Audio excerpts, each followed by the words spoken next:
வீட்டுக்காரல போய் அடிப்போம். பரவாயில்ல, வீட்டுக்காரர் சொல்லி தரலாமோ? அவர் சொல்லி தராரா இல்லையா? நான் மீது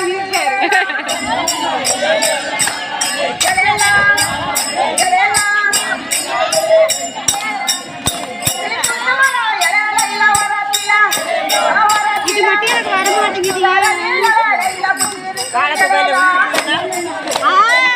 சேலை பின்னி விட்டு விழுந்துருவான்னு ஒரு பையன். இப்பெல்லாம் சுடிதார் போட்டுக்கிறேன். சுடிதார் போட்டாலும் நைட்டி போட்டாலும் பூனை சேலை கட்டிட்டு வாங்க. அப்புறம் தான் அடிக்கலாம்.